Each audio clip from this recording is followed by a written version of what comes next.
Hallo, heute ist Samstag, der 3. November 2018. So, genug gelächelt in letzter Zeit, jetzt kehrt langsam mal wieder ein bisschen mehr Ernst ein hier auf diesem Kanal, sonst habt ihr noch am Ende viel zu viel Spaß, das kann ich so nicht stehen lassen. Also, heute wird es mal wieder grüblerischer, vielleicht auch provokativer, das müsst ihr später mal schreiben, wie ihr so empfunden habt. Und zwar geht es heute um einen Begriff, der viel benutzt wird, obwohl er meiner Meinung nach äußerst kontaminiert ist, und zwar das Wort Mittelmaß. Mittelmaß ist ja eigentlich ein Wort, was dazu da ist, um einen Zustand zu beschreiben, der weder besonders gut ist, noch besonders schlecht. Ich könnte diese Definition auch ein bisschen abkürzen, indem ich sage, das ist alles, was nicht besonders ist. Warum ist das so kontaminiert? Naja, schaut euch selbst doch mal an, wenn ihr euch mit anderen Menschen austauscht. Worüber sprecht ihr denn da so?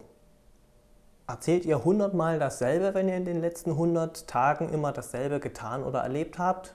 Nee, ne? Ihr erzählt von den Dingen, die eben so aus der Reihe tanzen, wo eben das Alltagsleben mal unterbrochen wird von irgendetwas, egal ob jetzt negativ oder positiv. Oder denkt an die Nachrichten.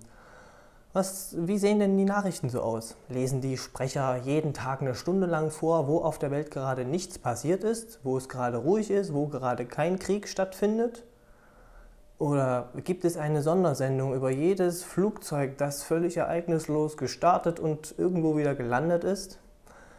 Oder im Geschichtsunterricht? Worüber lernt ihr im Geschichtsunterricht etwas? Sind das Geburts- und Sterbedatum von irgendwelchen Dienern in irgendeinem Adelshaus? Oder lernt ihr nicht vielmehr etwas über das Adelshaus selbst, wenn die was Besonderes gemacht haben? Oder Kriege, die stattgefunden haben, oder wichtige Verträge, die unterzeichnet worden sind? Welche Menschen sind am bekanntesten? Die einfach nur ihren Job machen, oder Leute, die durch irgendetwas auffallen? Oder wovon handeln Filme und Romane?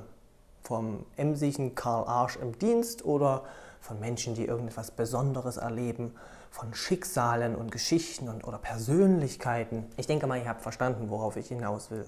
Mittelmaß ist einfach für das menschliche Gehirn nicht so interessant. Ist ja für so ein menschliches Gehirn auch durchaus eine ergonomische Entscheidung. Stellt euch mal vor, wie das Gehirn brennen und überlaufen würde. Das würde ja wahnsinnig viel Speicherplatz verbraten, um sich jedes Detail zu speichern, auch wenn etwas völlig Alltägliches und Unauffälliges passiert ist. Trotzdem steckt genau hier die Tücke. Weil wir Menschen, wir wissen darum, wie uninteressant der Alltag oder das Normale so ist.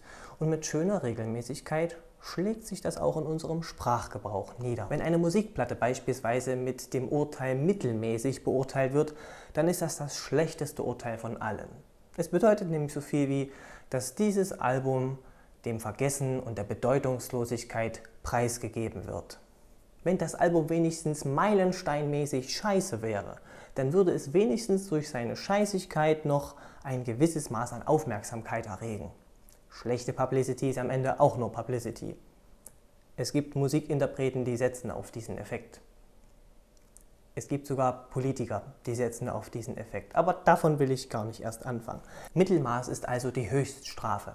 Sie hat sogar ihre eigene Farbe. Grau. Die graue Masse, die ist so wunderbar anonym, dass man alle möglichen negativen Eigenschaften in sie hinein projizieren kann. Die graue Masse ist langweilig, sie ist dumm, sie ist oberflächlich, sie ist unwichtig. Eigentlich ist es egal, ob ein Mensch aus dieser grauen Masse da ist oder nicht. Bei diesem Setup, unter diesen Bedingungen, ist euch und mir definitiv klar, zu dieser grauen Masse will ich nicht dazugehören. Auf gar keinen Fall. Ich möchte, dass sich jemand darum schert, ob ich da bin oder nicht. Ich möchte auch als interessant, ich möchte als tiefgründig und vielleicht auch ein bisschen wichtig betrachtet werden. Ich muss also irgendetwas tun, was mich von dieser grauen Masse abhebt, was mich auszeichnet, was mich besonders werden lässt. Ich muss kreativer sein, ich muss fleißiger sein als die anderen, muss schneller oder kräftiger sein, muss lauter sein, muss. Nur um hinterher sagen zu können, das hebt mich von den anderen ab. Ich bin nicht unwichtig. Mein Leben ist etwas wert. Je mehr Menschen so denken, das ist jetzt das Fatale daran, desto besser und herausragender werden auch sie in ihrer jeweiligen Disziplin. Und desto schwieriger ist es für mich dann wiederum, die noch zu überragen, denn es reicht ja nicht nur, dass ich mit ihnen mitziehe, ich muss ja auch noch überragen und zwar auffällig, so, naja, dass es am Ende halt auffällt, gewissermaßen. Es ist ein einziges Rattenrennen, nur dass bei diesem Rennen niemand gewinnt, sondern alle nur verlieren. Dann am Ende haben sie sich alle abgestrampelt und wofür? Ist ihr Leben tatsächlich glücklicher oder besser geworden? Wird ihr Leben dadurch lebenswerter? Ich stelle euch mal eine Frage. In welchen Momenten wart ihr so glücklich? Und ich hoffe inständig, dass euch auch irgendwelche Momente dafür einfallen. Wenn ihr mögt, könnt ihr die Antwort daher in die Kommentarboxen reinschreiben. Würde mich mal interessieren. Mir fallen da nämlich so Szenen ein, wie als ich mit meiner Mutti auf dem Sofa gekuschelt gelegen habe und sie mir was vorgelesen hat. Das ist alles. Oder als wir mit unserer befreundeten Nachbarsfamilie im Urlaub gewesen sind und ich mit den Kindern über die Dünen von Dänemark gerannt bin und dann haben wir Olsenbande gespielt. Klingt das nach Spektakel? Nee, ne? Das ist der ganz normale Alltag, der jeden Tag zu Tausenden irgendwo auf der Welt passiert. Etwas, was du nicht in den Nachrichtensendungen finden wirst und auch in keinem Buch. Oder wenn dann nur ganz am Rande. Aber diese Situationen haben dennoch Bedeutung, nämlich für mich. Ja, ich weiß, wahrscheinlich ist das wieder alles sehr verkopft, was ich hier heute erzähle. Und da ich sowieso am besten darin bin, meine Gedanken in Form von blumigen Metaphern rüberzubringen, hier eine passende Metapher zu dem, was ich versuche zu sagen. Stellt euch vor, jeder Mensch ist ein Stern im Universum. Alte Sterne sterben und erlöschen, neue junge Sterne entstehen und fangen an zu leuchten. Für jeden Stern sind seine Sternengenossen nichts weiter als eine Wolke leuchtender Pünktchen am Himmel. Das ist die sogenannte graue Masse, die von hier unten so völlig identisch aussieht, weil jeder Punkt irgendwie gleich ist. Setzt du dich jetzt aber in ein Raumschiff und fliegst in diese Wolke hinein, dann wirst du, sobald du da den ersten Sternen näher kommst, feststellen, dass die nicht etwa alle gleich aussehen, ein völlig beliebiges Einerlei von immer wieder demselben Proto-Sterntypen. Nee, sondern dass jeder Stern da oben auch eine völlig individuelle eigene Welt ist. Manche heiß, andere pulsierend oder doppelsternig, magnetisierend und so weiter und so weiter. Selbst der Stern namens Karl Arsch ist in seinem System der Mittelpunkt. Und ob seine Existenz für seine anderen Sterngenossen irgendetwas zählt oder nicht, das ist diesem Stern einfach völlig egal. Karl Arsch leuchtet. Genauso wie alle anderen Sterne in dieser Wolke. Wenn du also das nächste Mal das Wort Mainstream oder Mittelmaß hörst oder liest, dann hoffe ich, dass du mal an das Universum denkst und die vielen leuchtenden Pünktchen da oben.